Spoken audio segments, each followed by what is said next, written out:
Okie dokie. So spin up, wila. Spring water, good, clean spring water, ice cold. You know, Otiwota, an old or ancient home site. How could you tell a old ancient home site? Somebody used to live there. Well, usually where somebody lived, they walk on it and had a home on it, but the home's gone. Probably hauled the logs away when somebody died. Some people give everything away, even the home. They give their good stoves away and a lot of their treasured items that they collected over the years.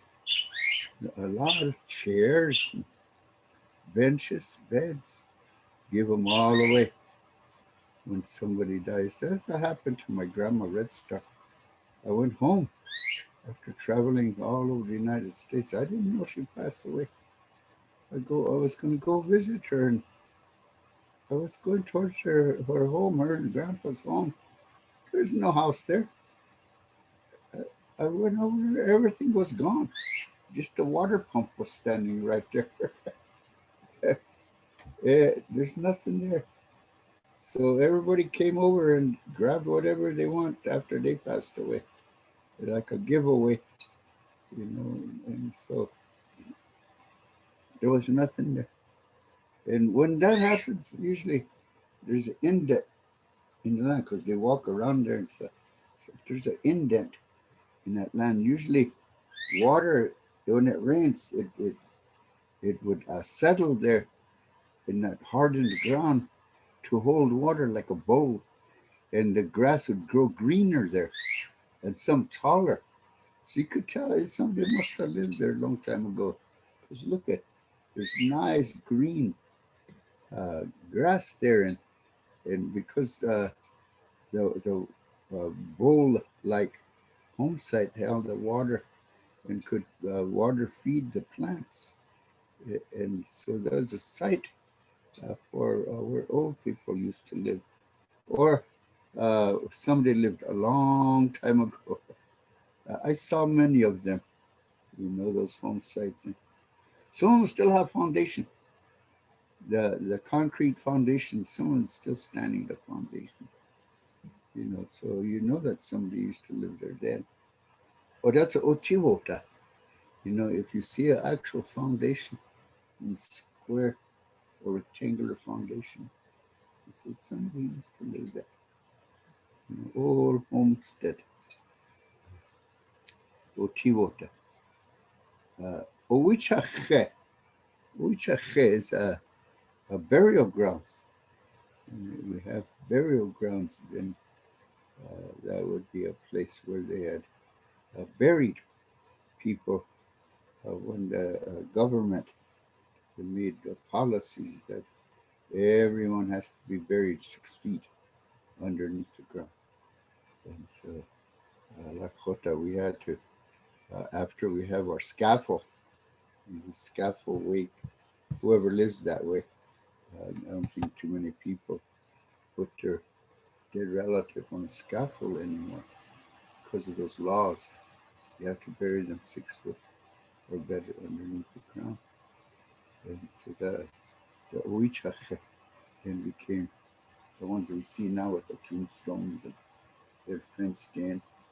And, see a lot of the people who dedicate their dead with that tombstone. There's an entire ceremony that is done to erect the monument, the headstone of a relative.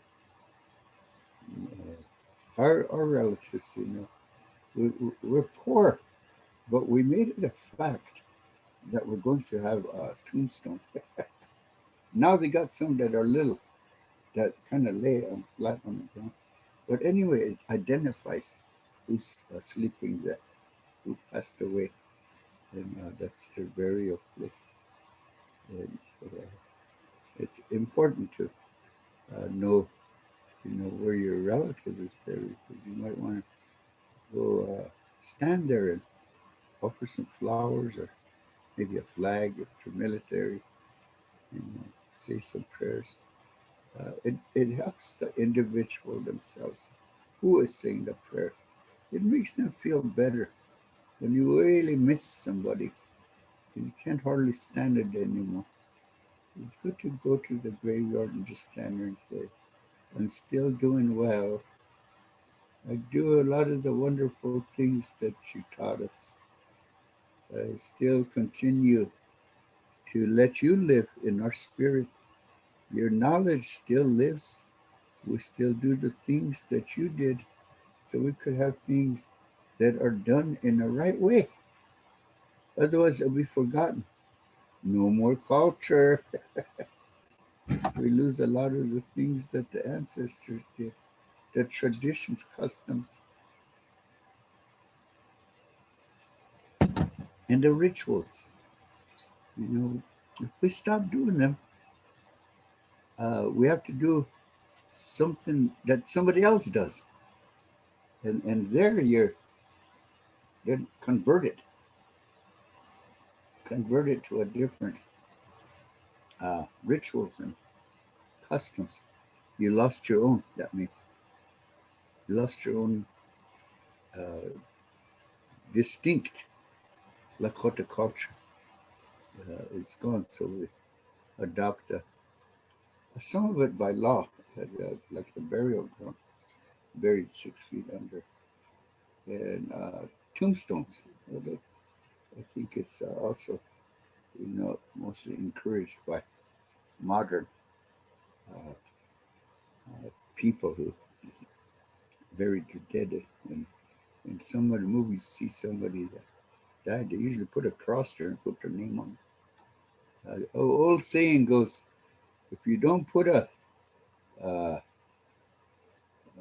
headstone for your relative, he's going to continue to live and have a hard time going to the spirit world because they didn't put a tombstone up for him. So he's just lost on earth, just walking around and couldn't go continue to get to the spirit world.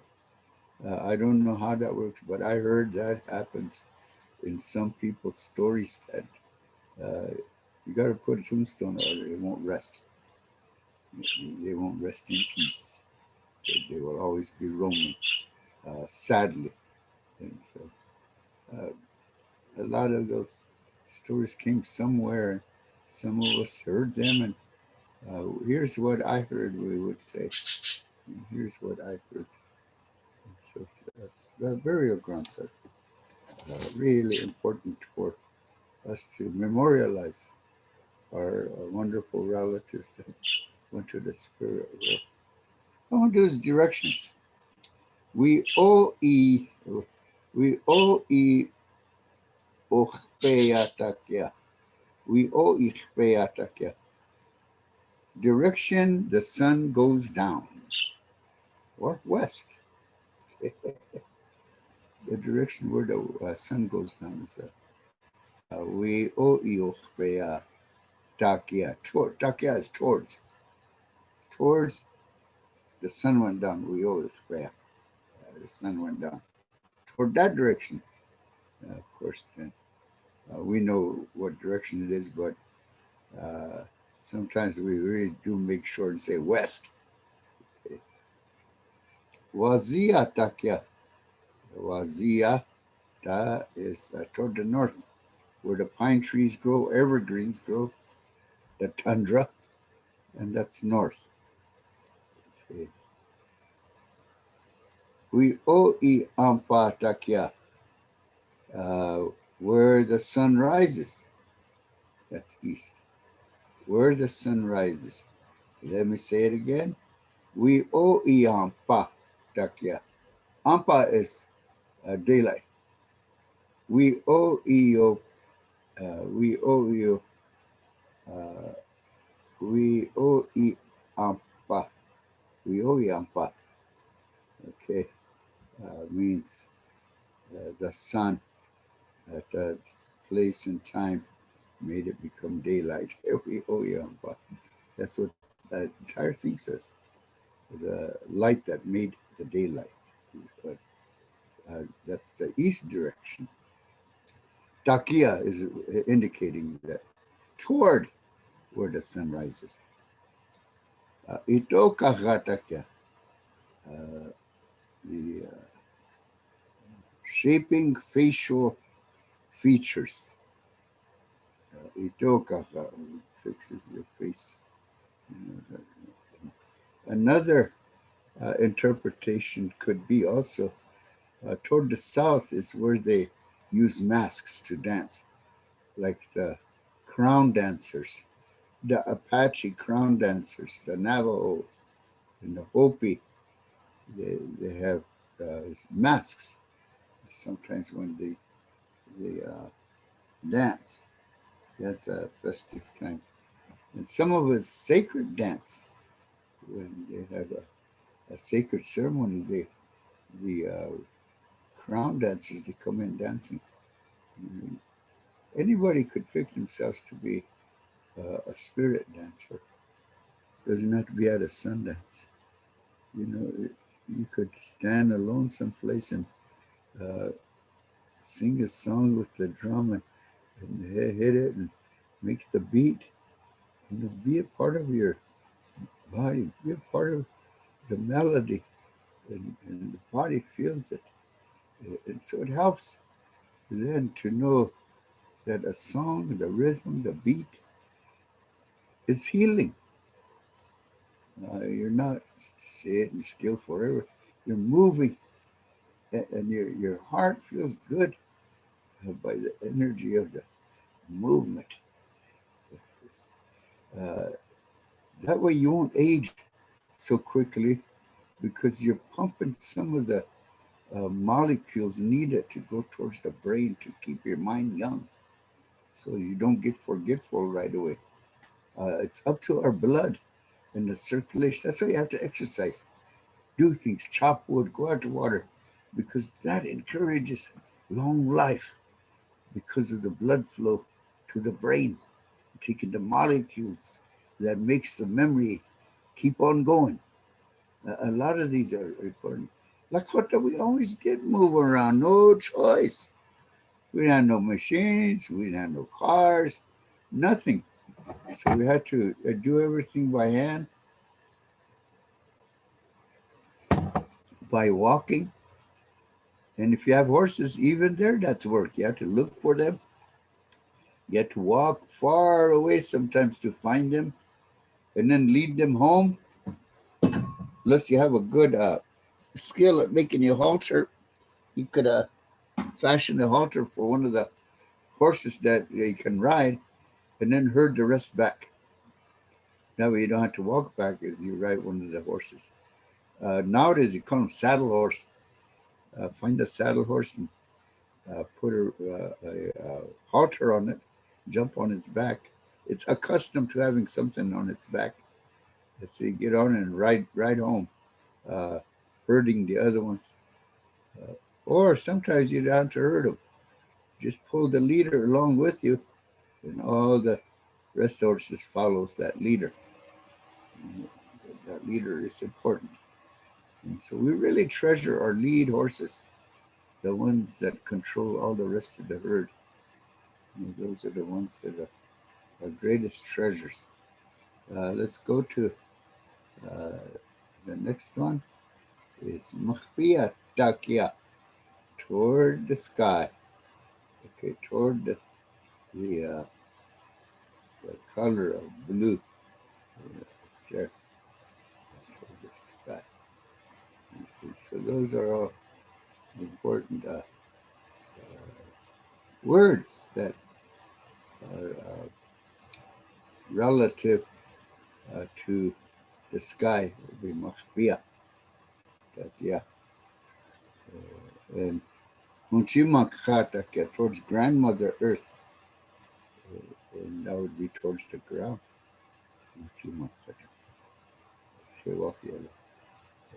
Take for that to be able to pray for Mother Earth. Munchimakha. Munchi, grandmother, Makha, earth. takia, towards, so you look downwards, and to acknowledge grandmother that she gives us everything. She gives us plants for medicines and foods, even baskets, and also the sweet grass that grows. It smells good. Sage, we need sage.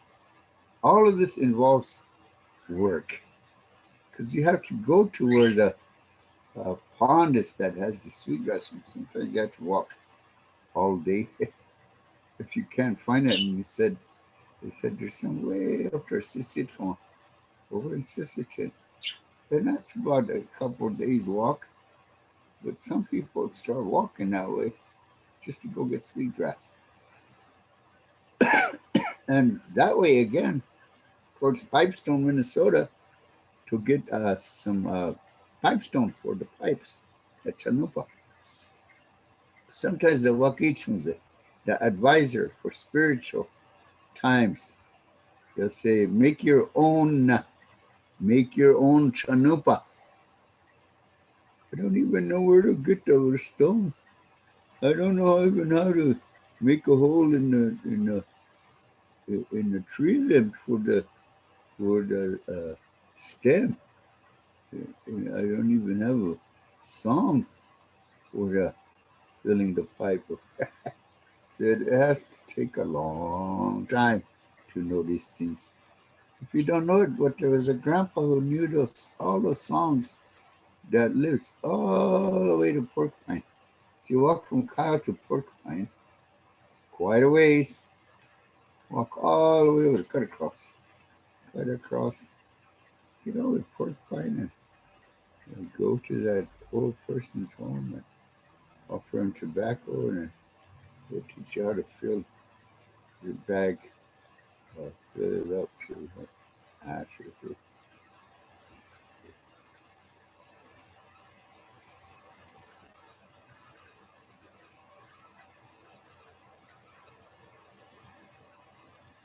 Okay, then we go to Makasitomnia, and that's the earth all around us.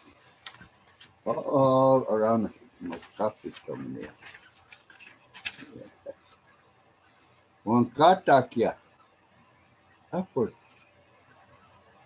Hokutakia, downwards. Those are another word for Machpia. Wankatakia, that's where the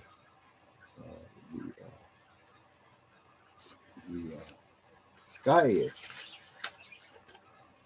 Okay, that was the land feature. Now we go to the animals.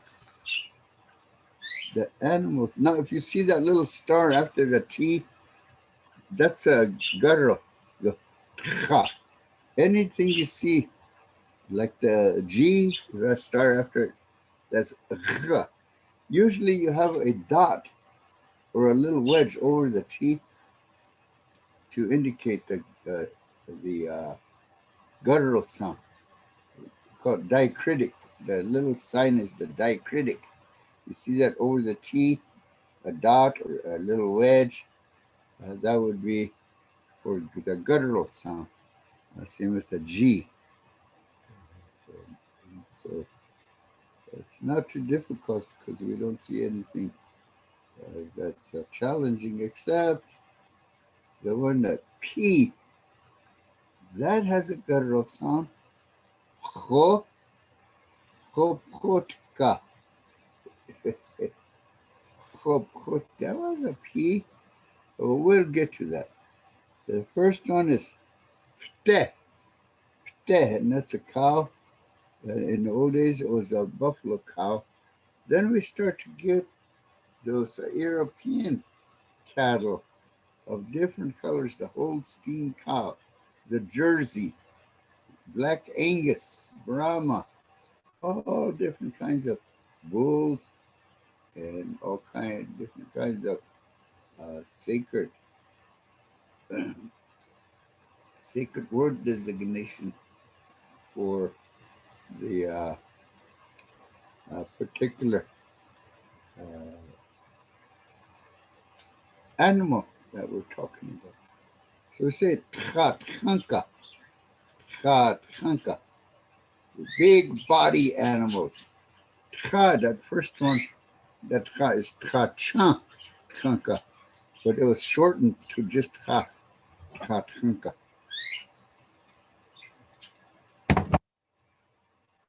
The next one is ptegeleshka, ptegeleshka, a spotted cow or cattle. And those are the ones from European. Ptegeleshka, the Holstein cow, the Jersey, all those spotted ones. Yeah, those are Geleshka. And it broadened in meaning to mean any European car was cow was Ptegeleshka. If there's European female, you said Ptegeleshka. Although they don't have a spotted body, you still call them Ptegeleshka for cattle. And so you'll be safe that way. Sometimes you have to stay safe and say things the right way. Te okichashka. Te okichashka. And that is an ox. Okichashka means the harness or the thick, light wood that we put over two ox that goes all the way across and it hangs on their neck. And then the harness is attached to that toward the front. That would be the type of animal to have that harness is a teokechashka. That's the one the person would go home, follow them home. I say follow because some of us used to walk home beside the wagon, or we could ride on the wagon too. Or if you took your horse, then you could ride alongside the wagon going home. You stay close to grandma and grandpa because they might say something important. They might say something important. Okay, then we go to shunka. Shunka is a guy similar to the shun. Shun. Guy towards when we say te okechashka, shunka, similar to having a shun. Remember I told you a long time ago that shun is the middle feather of an eagle. That's a shun. Shunka is similar to the one center feather. The ears are that way. Not exactly straight up and nicely shaped, but sometimes dogs could move their ears upwards if the ears. But sometimes one will flop down and then straighten back up. Movable. So that would be a shunka. And that would be the root word for the rest of them. Shungila is a fox. The G with the star symbol is the Ra part.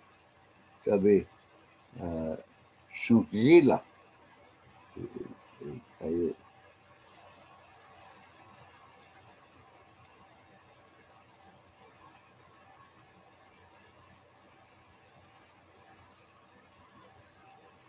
Okay.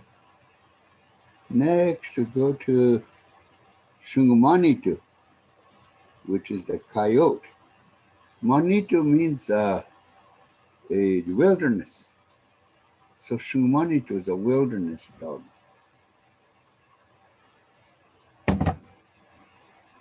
And Shungmanitu Tchanka is the wolf, a little bigger than a coyote.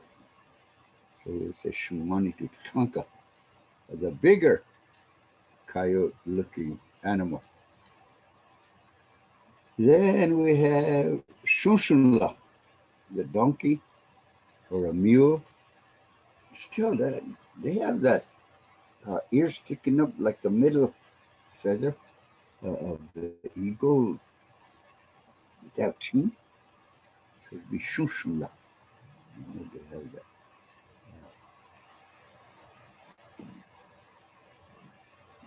So the shun, the middle feather of the eagle, the shunka, similar to in all the other ones like shungila, shungmanitu, shunshula, shunkawakha. That shun means they got ears that are standing straight up, just like a eagle feather when a recognized person uses it on top of their head to make it stand straight up. Some use two, and that's probably where the word came from. Is two eagle feathers and then two ears of a horse, similar to the feathers sticking upward. Okay. I'm making this up, by the way, for the root words because it only makes sense where shun came from and then the upward position of the ears. So we have to search and see the relative image that we see about the eagle feather, and then on to the animals too. They share a linguistic knowledge with us.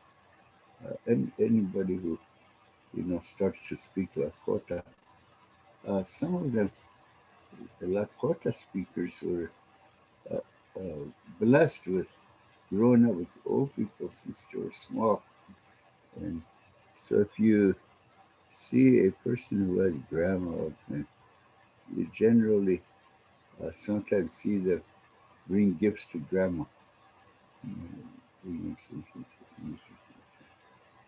because that's important to the culture.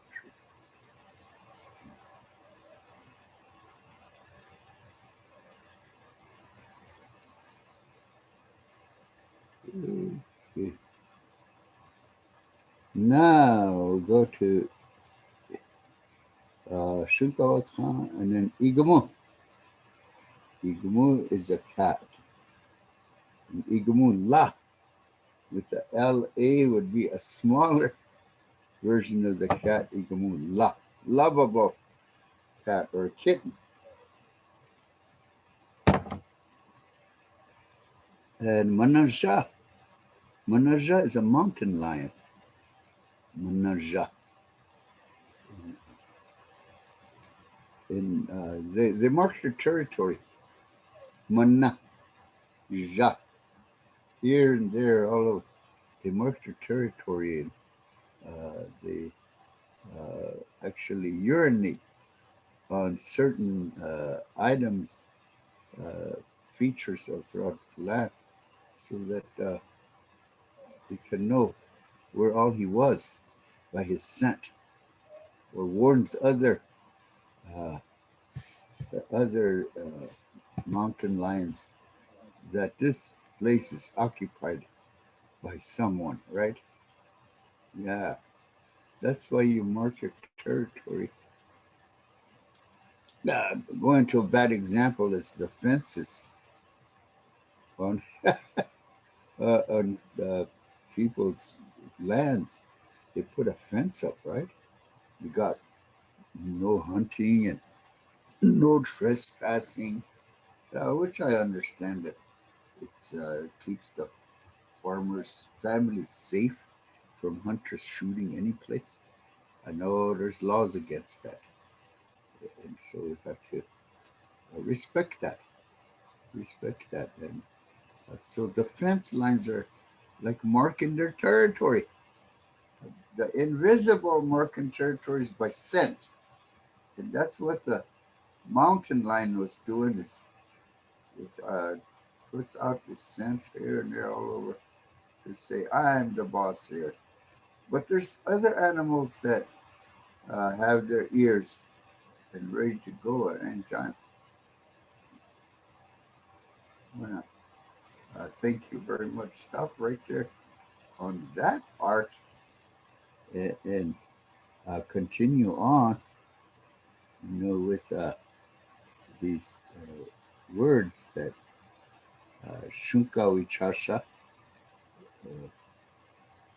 would be the ape, gorilla, monkey, and but it's actually dog man. Shunka Wichasha. But in deep Lakota say wa iu chala means copies people, or it looks like a human. It mimics us, monkeys and chimpanzees, orangutans. They have a human like features, except they have longer arms and a tail, or some don't, and some are bigger.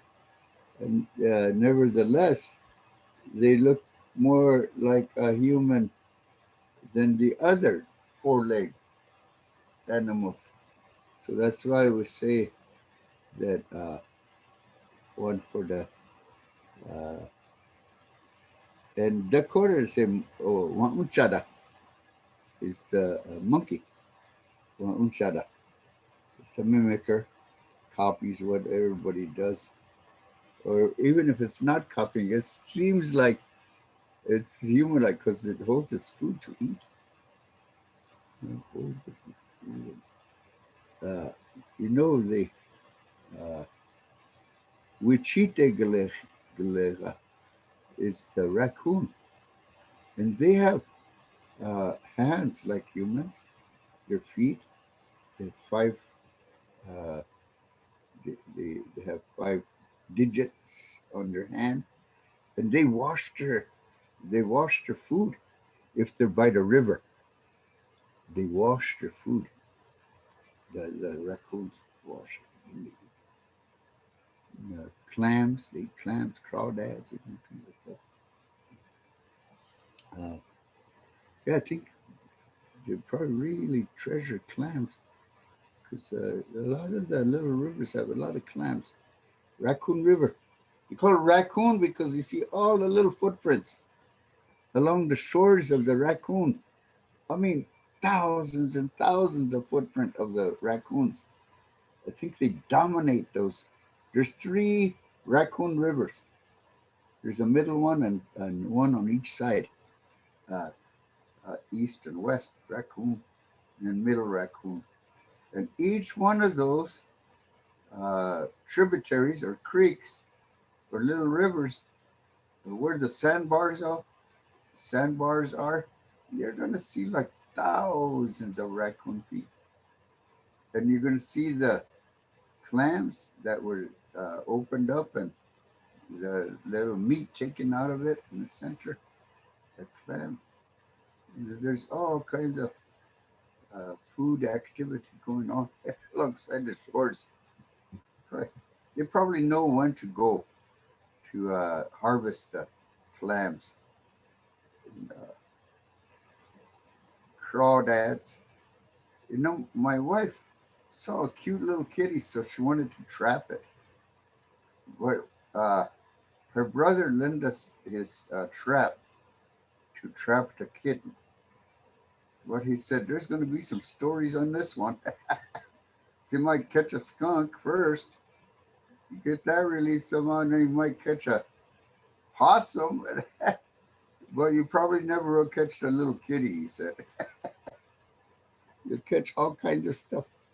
Well, my wife was trying to buy a trap before we borrowed her brother's. And there's all kinds of traps. There's a trap for crawdads. So you don't want one of them.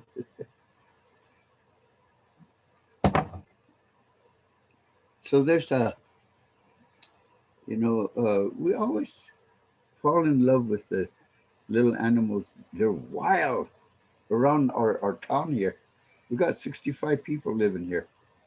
And a lot of people must come from town and dump their cats off here because there's cats that we didn't never see before. And so somebody moved away. They don't want to go, oh, take them on the country. And we're country, us guys here. Even if they didn't live them off here, they lived them off on the highway someplace far. They find their way to our little place and other places, farms and things, you know. So we saw one that was uh, pure white and had a black tipped tail. And my wife wanted that kitten so bad. That's the one we're trying to trap. But how we caught them last time is we kept feeding them really good stuff. And when they're eating with the other cats, we'd sneak up and then grab them and then take them back in. And then we feed them well inside the house. And they would hide and find hiding places under the couch, under the dressers, and then come out to eat. When we're not around, or when we're in the other room. They come out and eat and drink water, and go to the kitty litter, and then hide again. And pretty soon they get tired of hiding, and pretty soon they're just eating with the rest of them and just relaxing with the rest of them, just starting to get domesticated. And then after a while, they're not afraid of us at all. And when I get up in the morning, there's a wild one that we're training to live with us. It comes over and rubs against my leg, like you forgot to feed us. Okay, okay, that's the sign it's hungry, and it's a wildcat, but it's rubbing up against me. It trusts me. I never touch it or anything because he or she decided to trust me, and I respect her trust.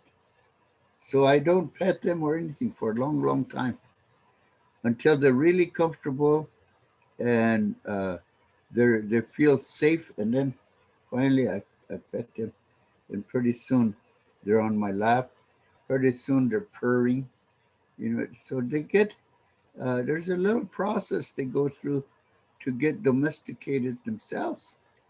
It's not instant. If the cat wants to be wild, it's wild. Wat hogala. Igmu wat hogala, says it. Wat hogala. Igmu wat hogala. The wildcat. And we caught orca. Orca looked like one of those little killer whales. It's a cat that looked like a killer whale. So we named it Orca. And that one we tamed little by little and stayed with us in our home, spent the winter with us in our home. And then in the spring, went out with the other cats. It used to come back in. Then one day, he didn't come back in anymore. So Orca, he reclaimed his wildness and he left. He was gone. Uh, Ho- Homie, we had a cat named Homie. Stayed with us. Used to stay outside and eat with the rest of the cats. It was ours. Then Homie one day didn't come home after being outside for a while. The ones we have now, they don't dare go anyplace because we feed them good. They get water. And when it's cold, I open the breezeway, the room in between the garage and the house. There's a little room there. I open it. Sometimes I leave it open, the door, and they come in. I got blankets on there on a big picnic, one of those big folding tables, long one. I put blankets there on there in boxes.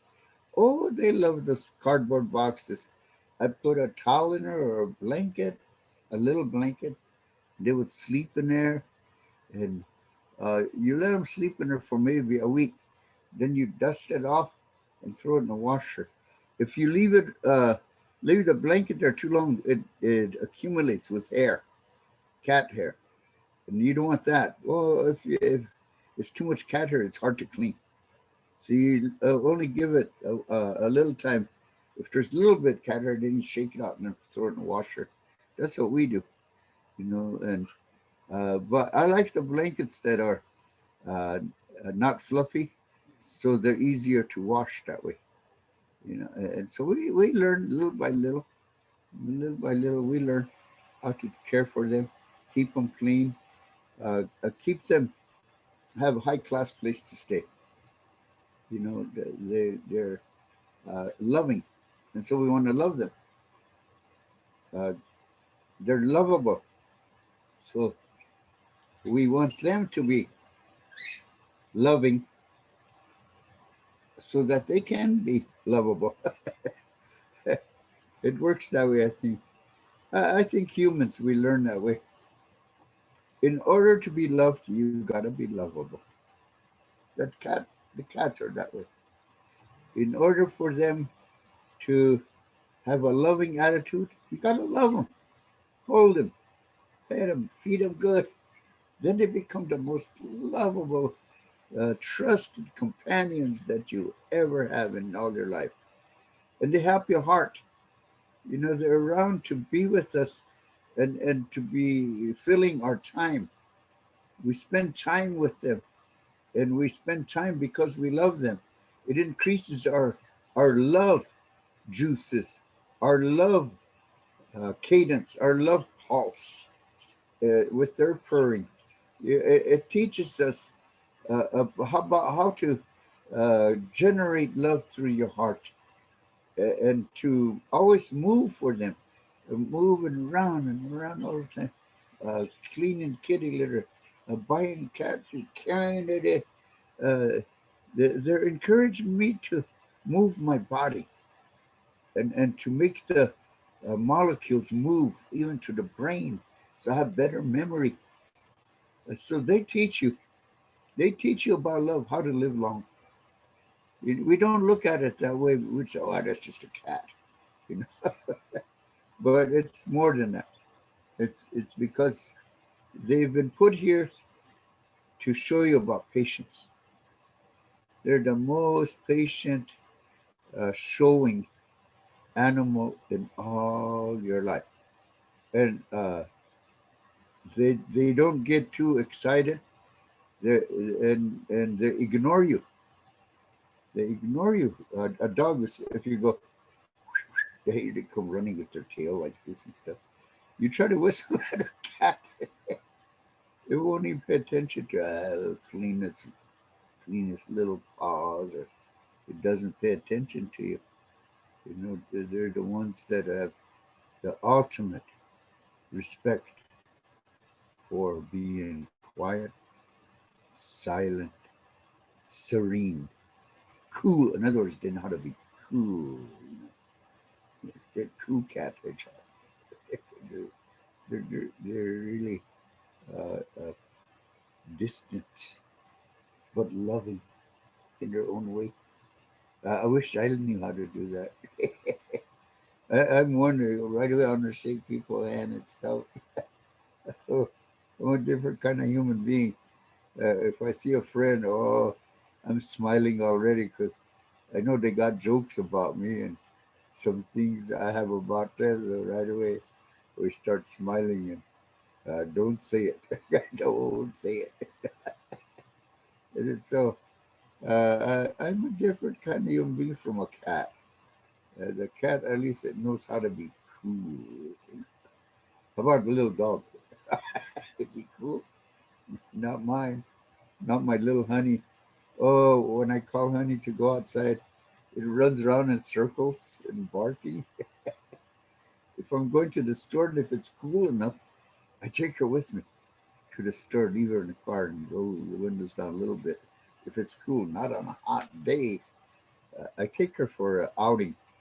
And about maybe 4 miles, I have to stop. I kind of go off into a country road, and I stop. If the grass is nice and mowed, the country road.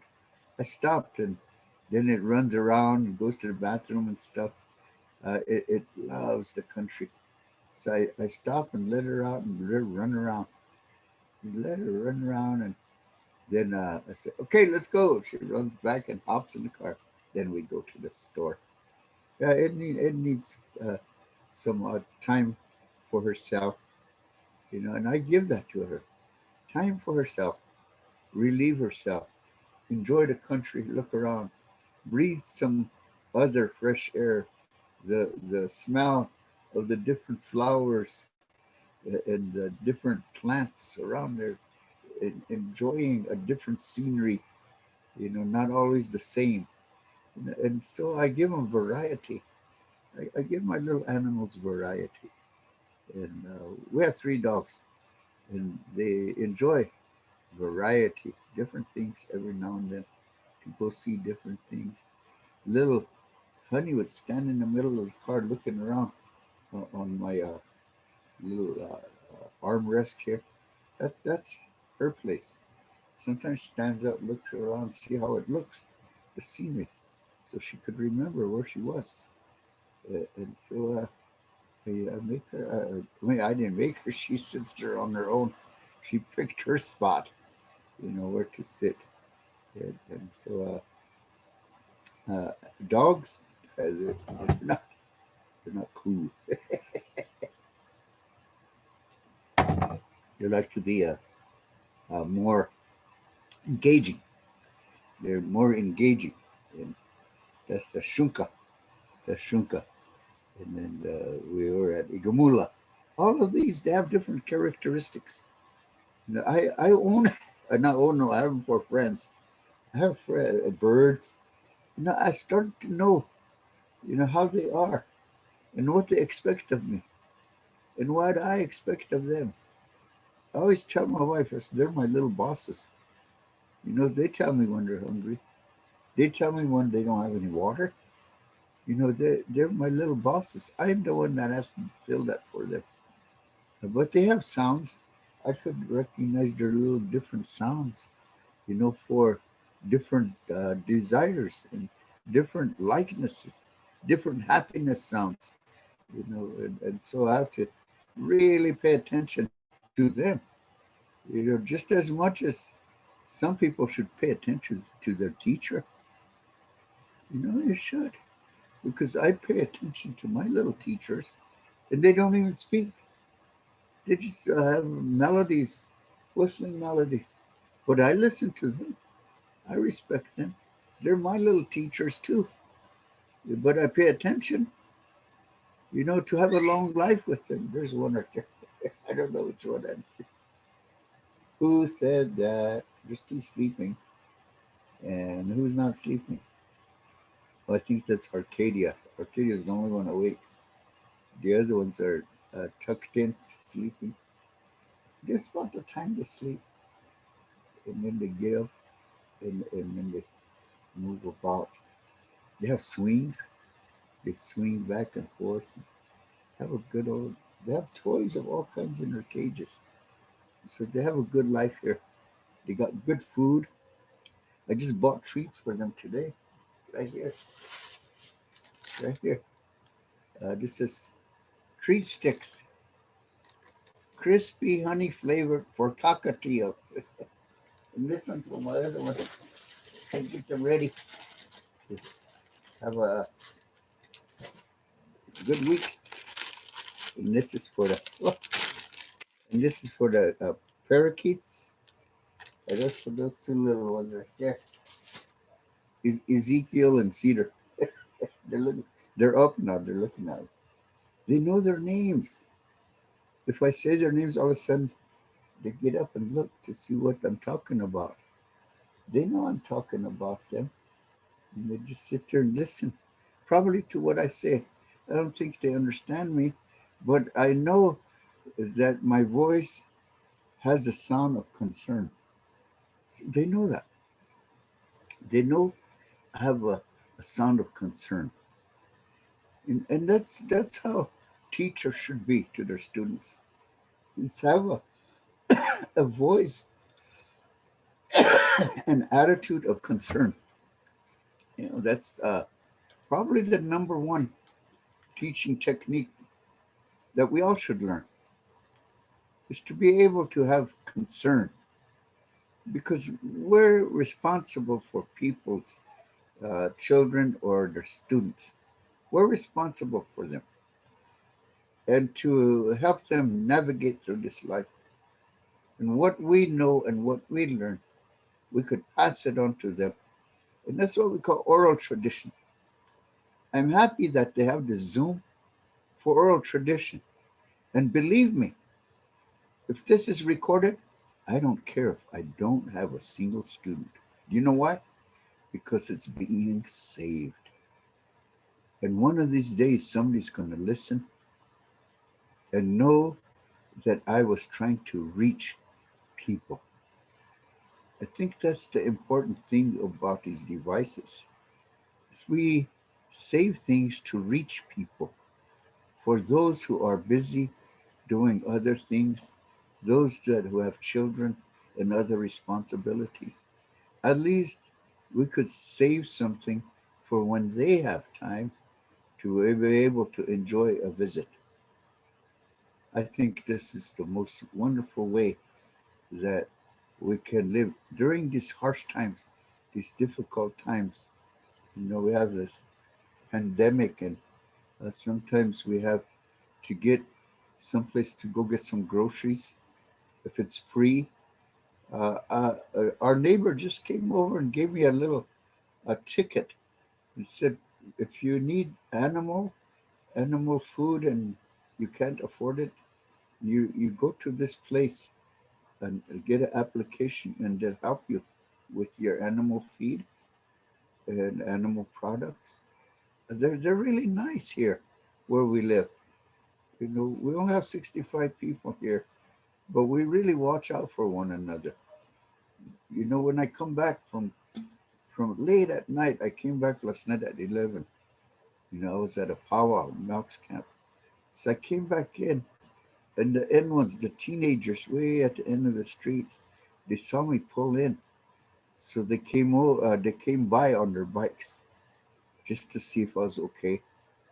They just go by and wave, and they let me know they're around. They let me know they're here, and that's really comforting. And probably they came by in case I wanted to carry something back in the home, that they could leave it for me in a breezeway to help me carry things. They're really caring, and I think that that's an ideal way to live as a community members, helping one another. Uh, some people say, I was telling things like this at one of my classes, and a girl raised her hand and says, that doesn't happen where I live. That what you're saying is ideal, but it doesn't happen where I live.